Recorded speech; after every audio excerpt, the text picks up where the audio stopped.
Hello. Hey everybody. I am back. I am back on Twitch.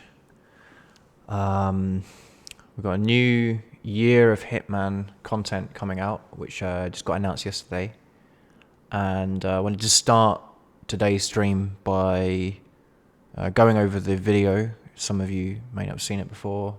I was just seen it the one time. Just digest all of the details of what's coming and think about the new modes and the new stuff and how it could change how I approach my streaming. So let's get that started.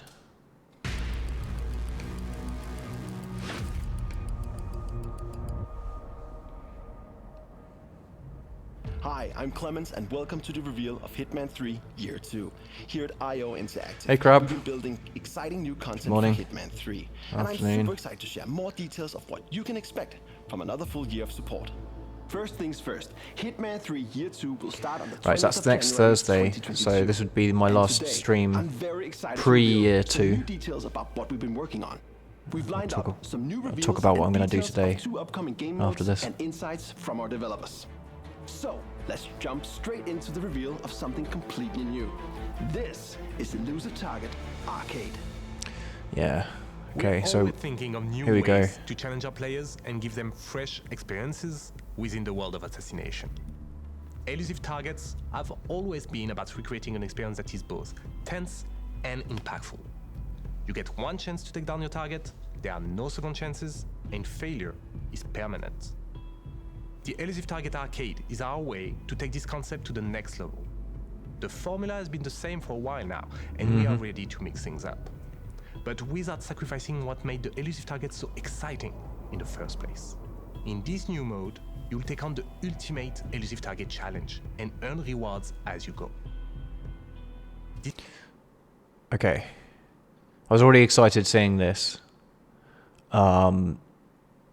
Basically, it is going back to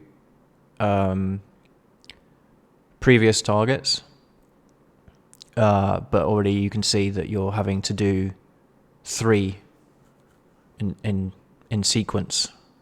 This isn't just about taking down one target anymore. The Elusive Target Arcade tasks you with taking down several targets, one after the other, without failing and with new objectives and complications thrown into the mix. New objectives, new complications. That is what makes this. Because if it was just the 3 targets as they were, I've already played that. But adding new things into the mix and having to account for them kind of on the fly, that's cool. Let me finish If you can complete the trial, this section. you'll earn exclusive rewards that can be used in the rest of the game. And crucially, It's cool. these trials will be permanent. Right. Once they are added to the game, they'll be available and waiting for you whenever you So are no ready to time play. pressure. But if you fail a trial, you'll have to wait for the next day to give it another go. Wait for the next day. Obviously, that's not a huge.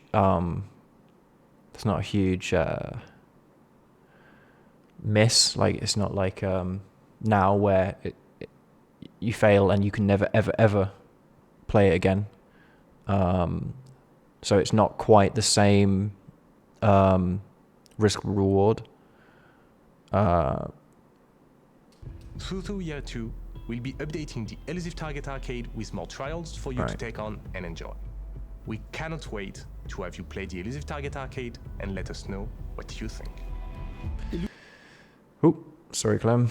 That's cool. I like that. I still wonder if they're going to add new targets in the classic same normal style and then mix them into these. I think they probably should add more in, but maybe this year, 2022, they'll just have the arcade. Who knows? But I think this works well for me and how I would like to play, because it is stressful having to build a schedule around when the elusive targets are happening. Sometimes a target will come out and it's just not good timing for me, and I've always moved things around to make sure that I'd never missed one, even knowing that they're likely to come back. You know, now we're on Hitman 3. No, and they did it in Hitman 2, for example, knowing that you'll get a second chance, there will be a second window. It was still something that I kept up with within the same sort of 7 to 10 day window when they first went up. But this seems cool, and I'm looking forward to doing a stream, doing a full, arcade run of 3 different targets and going in, half blind, I guess, like half knowing what the targets are going to be, but having to think on the fly to account for what changes they've made. Lose a Target Arcade will be available for all Hitman 3 owners starting on January 20. We've been talking about changing the Elusive Target formula for a little while now, and we're excited to share the first details of how you can enjoy Elusive Targets in a new way. So that'll be next week's stream. For something else that's coming to the game on January 20. And this is specific for PC players. Yeah. This is cool. We are super happy that we can finally release the whole Hitman trilogy game and release it to the PC VR community. The gameplay is perhaps even more exciting, and with the PC version you have now 2 hands, 2 controllers, and you also have the movement of your body. When we started working on it, I think one of the first things that we knew that we wanted to get in there was to have some more physicality in some of the movements, and throwing being one of so this game's out on VR for PlayStation, I think. The whole trilogy, even in the flat game, we really wanted to nail that. So we added the same base system where you aim. Right now you aim with your left hand, so you target with your left hand, and then you fling and release with your right. And it sort of just worked out of the box. At least, I mean, I think we have some footage of Klaus trying it for the very first time. And it just instantly clicked. Yeah, it just worked. Yeah. And then it started having we found out it had some extra stuff that suddenly you could fling from, like an underhand throw, of a side throw. So you started being all ninja-like, if you wanted to do, or like a juggler almost, right? And we have a lot of different items in the game, like shurikens. Like you can really roleplay this like ninja fantasy, for instance, if that's your jam. Yeah, we also put in stuff like the left hand attaching to the right when you're holding a weapon. What else? The close combat with both hands now feels extremely satisfying, because you naturally go into this, I don't know, boxer stance or karate, that's your vibe, right? So this level of freedom. Running through a level, slapping everybody on the way, like turning around, throwing something, then picking up a gun, shooting. What? Like it turns into kind of a ballet sometimes almost, and you can really express your inner, like what kind of version of 47 you are today. Yeah, and I would say that especially in combat, these more action-packed areas have really gotten a notch up, simply because you're not so controlling different an animation or a character anymore. from it's the you usual doing the Hitman. movements, and that really makes you feel. When you do it right, it makes you feel extremely badass, which is super. Extremely elegant. Cool. Elegant as well. Yes. And sometimes you feel like an idiot. That's what you do in Hitman, right? Yeah. Yes, so we're super excited for everybody to be able to play it. It's happening right around the corner, and we can't wait to hear everybody's feedback and reactions, and see what people figure out, what crazy ways they're gonna play the game. And PC VR is very much what? Have fun with it, really. PC VR is looking amazing, and PC players can look forward to experience the world of assassination in a whole new way in year 2. Okay, Crab saying, lady here, genuinely enthusiastic versus the normal stuff. Yeah, it just seems like it's a good culture that they've got there in IO. And they got 3 different studios now. They've got, they're in Copenhagen, as they always were. They're also across the bridge in Sweden, in Malmo, and then in Barcelona here in Spain. It seems nice. I like these dev diaries and getting to see the people working behind it, and it seems completely genuine. As for the PC VR stuff, that is exactly how I want to play the VR. Like there was some limitations to the PlayStation version, just by the nature of the controllers and just the tech, and it's just not high spec enough to do things properly. But I don't have a PC VR set up right now, but in the future I'd love to get one, and if I could stream, I know it's a bit complicated to set up a streaming space for VR because there's a lot more to capture, and yeah, just takes up a lot more space, but that would be cool. Looks like a lot of fun, but not for me right now. But that is out also next Thursday for anyone who does have Hitman and a VR headset. There's more to come for PC players a little later on, and we still have a new reveal of another game mode to come as well, so stay tuned for that. Now, let's check in with some more developers at IOI who will share fresh details on some of the technical improvements that are coming to the game during year 2.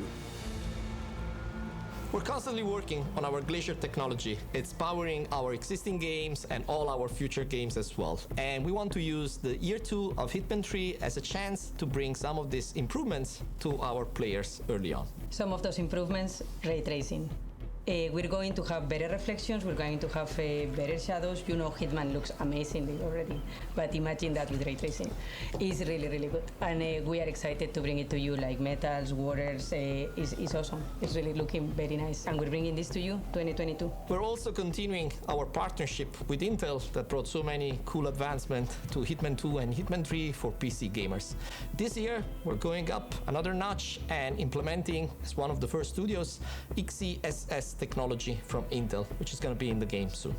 One more, variable rate shading. Is a technique that is for graphic cards. What it makes is, depending on the load of the graphic cards, renders the frame one way or the other. This means better performance, better looking game, and more fun. I'm sure you guys are going to love it. That was more great news for Hitman 3 Year 2. Good. Now, I want to share a few announcements about how we'll be welcoming new players and supporting new platforms this year. Yeah, look at Firstly, this. we're happy to share with our PC players that Hitman 3 will arrive on Steam at the start of Year 2, with full support of VR and all the technical improvements that you've just seen. If you're completely new to the world of assassination, we're making it easier than ever to get started So Steam and next play week. the full campaign in one single Package. The Hitman trilogy includes Hitman 1, Hitman 2, and Hitman 3, giving you everything you need to jump straight into the world of assassination. Yeah. And when Year 2 launches on January 20, the Hitman trilogy will be available through the Xbox Game Pass catalog for both console and PC. There you go. All of our new and existing players have a lot to look forward to. And now, we're excited. Just quickly, I wonder if that means that that's the only way to get the game on Steam, or if they will still give access piecemeal.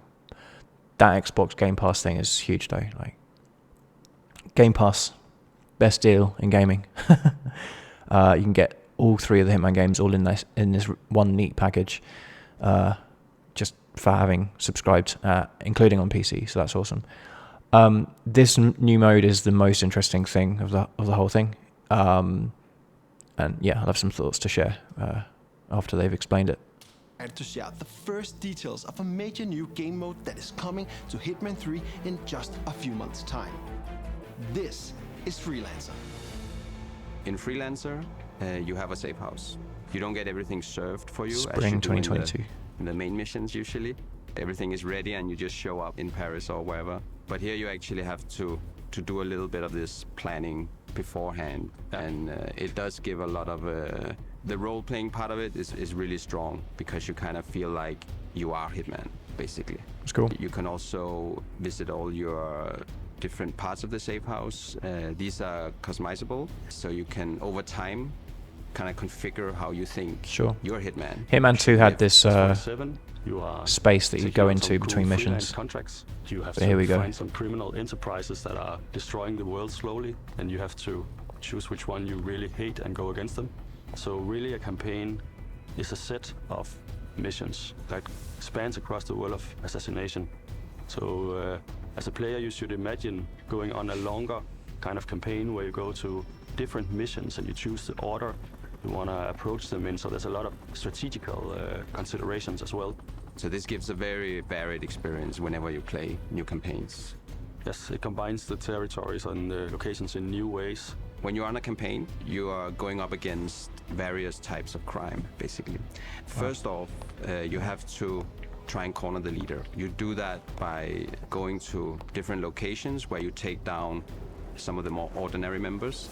And these are sort of bread and butter missions, but it all leads towards you cornering the leader, and the last territory will basically be where the leader is. So you also have some choice there that you can sort of pick where you want to face the leader. When you get to the final mission, you don't know exactly who the leader is. You have some intel that will help you, but you still have to unravel who the actual leader is. So this feels very random when you play over and over again, that you can't really learn the missions. You have to think every time. On these final missions, the leaders will also have additional help from their organization. There's some NPCs that are hidden but are very deadly, so you have to look out for those. So already, that sounds awesome. So obviously, over the 3 Hitman games, there are so many different locations. They don't use all of the main mission is what most people have played through, and they've done it once, and it's on a set thing. But this game has always been about repeating and getting better at the levels, and so I still prefer, looking back over the 3 games, I still prefer Hitman 1 for how it was released, because it was Paris, and you had to wait until you'd get Sapienza, for example. So you'd spend all this time in Paris. You'd like the game so much that you'd want to keep playing the same mission. You'd go and take on the different escalations or the different mission types, and you'd learn more about the map, about where to go, about how things work, about what you can pick up, how you can set distractions, how you can, manipulate the AI and so on.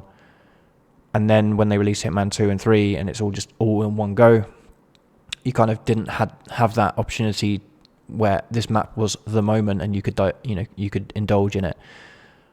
This gives more reason to come back and learn the locations over time.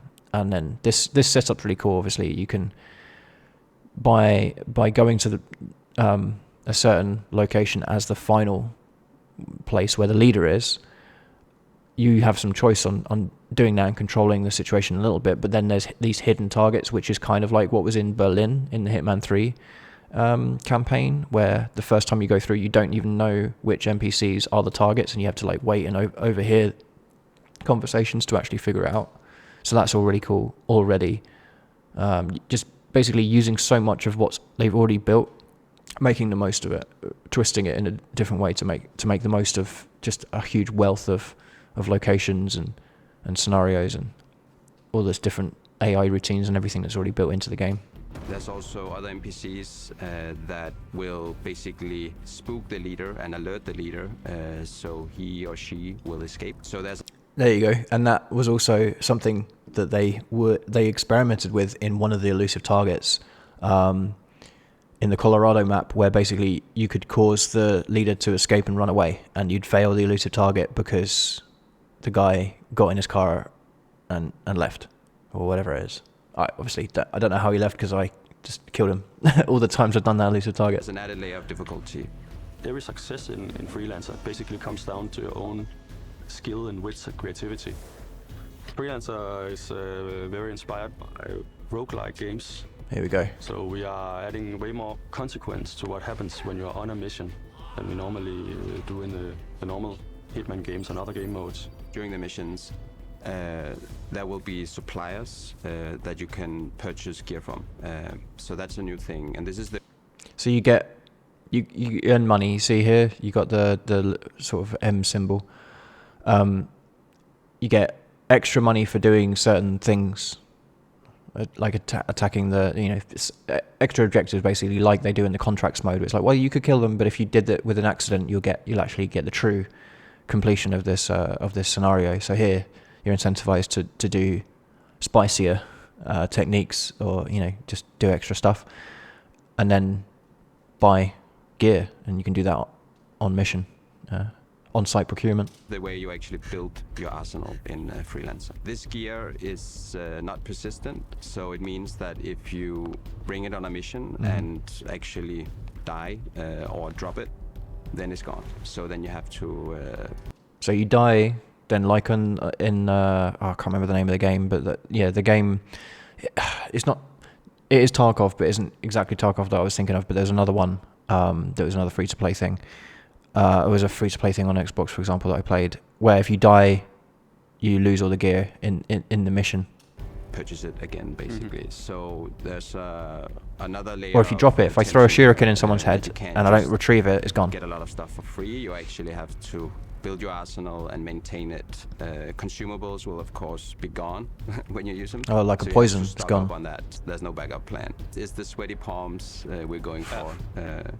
When you are in your safe house, then you have all the time in the world to plan, and you can figure out what to do.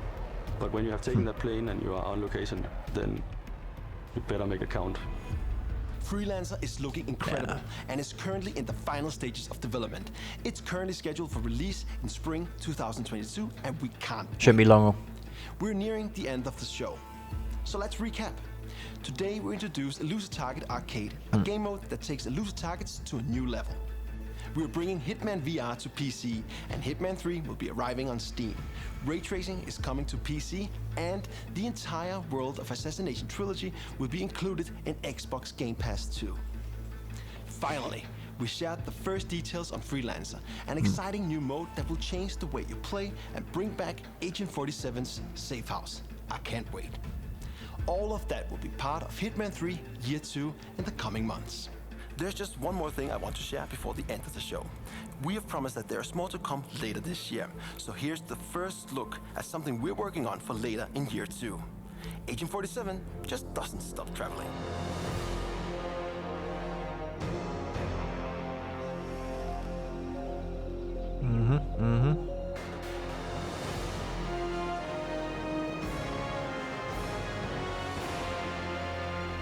Well, there you go. That looks good. That looks really good. I will use most of that package as soon as it's available, and then the VR stuff, I will definitely get on that when I've got the appropriate hardware.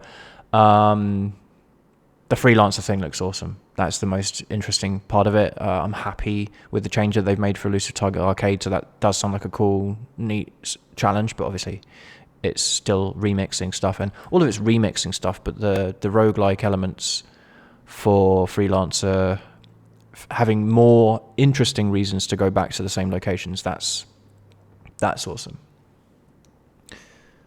All right, we are booting up Hitman 3 because I'm actually going to play some.